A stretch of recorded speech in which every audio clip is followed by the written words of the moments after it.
Catkin. I have a little pussy, and her coat is silvery gray.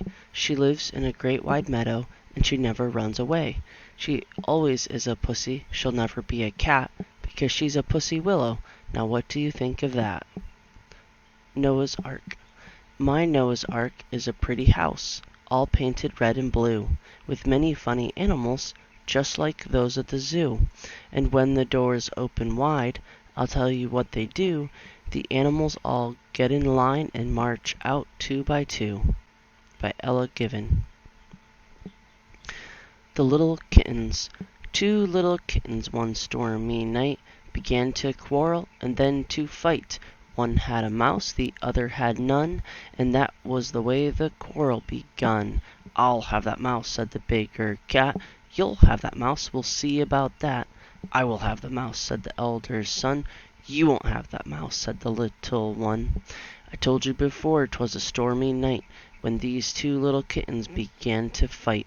The old woman seized her sweeping broom and swept the 2 little kittens right out of the room. The ground was covered with frost and snow, and the 2 little kittens had nowhere to go. So they laid down on the mat at the door, while the angry old woman was sweeping the floor. And then they crept in as quiet as mice, all wet with snow and cold as ice, for they found it was better that stormy night to lie down and sleep than to quarrel and fight. Little Pussycat. I love little Pussycat, her coat is so warm, and if I don't hurt her, she'll do me no harm. So I'll not pull her tail, nor drive her away, but Pussycat and I will very gently will play. She shall sit by my side, and I'll give her some food, and she'll love me because I'm gentle and good. I'll pat little Pussycat, and then she will purr, and thus show her thanks for my kindness to her. I'll not pinch her ears, nor tread on her paw, lest I should provoke her to use her sharp claw. I never will vex her, nor make her displeased, for Pussycat doesn't like to be worried nor teased. By Jane Taylor. Chinese Nursery Rhymes. Old Mother Wind, come this way, and make our baby cool today.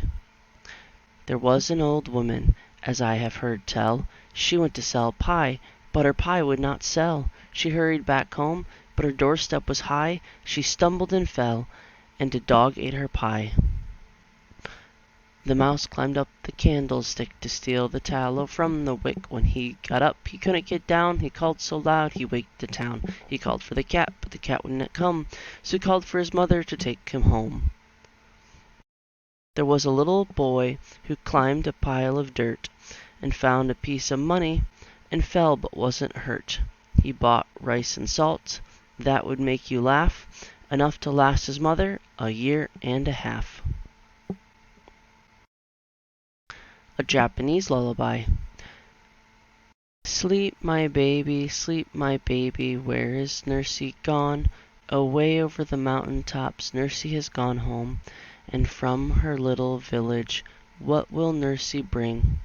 A drum, rub-a-dub, and a flute of bamboo, a tumble-down dolly that stands straight for you, and a small paper dog on a string.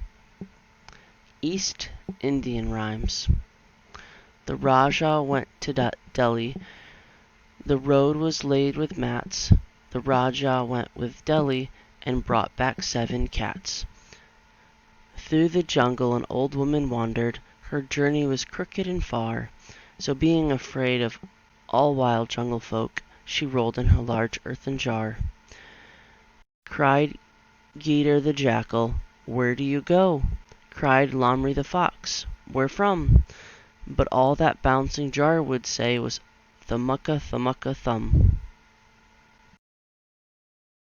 People by Lois Lenski. Tall people, short people, thin people, fat.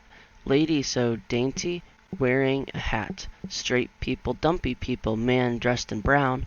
Baby in a buggy, these make a town. The people. The ants are walking under the ground, and the pigeons are flying over the steeple, and in between are the people. Barbers' Clippers by Dorothy Baruch. The barber snips and snips my hair with his scissors, and then he zips on his clippers. It clips up and down and around my hair in the back. Sss, sss. It swishes on the sides behind my ears. Sss, sss. It tickles as it slides straight up the middle of my neck. Indian Children by Annette, Wynne. Where we walked to school each day, Indian children used to play, all about our native land where the shops and houses stand. And the trees were very tall, and there were no streets at all. Not a church, not a steeple, only woods and Indian people. Only wigwams on the ground, and night bears prowling round. What a different place today, where we live and work and play. The Twins by Elizabeth Madox Roberts. The two ones is the name for it, and that is when it ought to be, but when you say it very fast, it makes your lips say twins, you see. When I was just a little thing, about the year before at last, I called it two ones all the time, but now I always say it fast. Barefoot Days by Rachel Field. In the morning, very early, that's the time I love to go, barefoot where the fern grows curly, and grass is cool between each toe. On a summer morning, oh, on a summer morning, that is when the birds go by, up the sunny slopes of air, and each rose has a butterfly, or a golden bee to wear, and I am glad in every toe. Such a summer morning, oh, such a summer morning. A summer morning. I saw dawn creep across the sky, and all the gulls go flying by. I saw the sea put on its dress of blue midsummer loveliness, and I heard the trees began to stir, green arms of pine and juniper. I heard the wind call out and say, "Get up, my dear, it is today." By Rachel Field. Summer evening. The sandy cat by the farmer's chair mews at his knees for a dainty fare. Old Rover in his moss-greened house mumbles a bone and barks at a mouse. In the dewy fields the cattle lie, chewing the cud 'neath a fading sky. Dobbin at manager pulls his hay. Gone is another summer's day. By Walter de la Mare. Bed in summer. In winter I get up at night, and dress by yellow candlelight. In summer quite the other way, I have to go to bed by day. I have to go to bed and see the birds still hopping on the tree, or hear the grown-up people's feet still going past me in the street. And does it not seem hard to you, when all the sky is clear and blue, and I should like so much to play, to have to go to bed by day? Robert Louis Stevenson. The Twilight by Madison, Cawein. In her wimple of wind and her slippers of sleep, the twilight comes like a little goose girl, herding her owls with many to-whoos, her little brown owls in the woodland deep, where dimly she walks in her whispering shoes and a gown of shimmering pearl.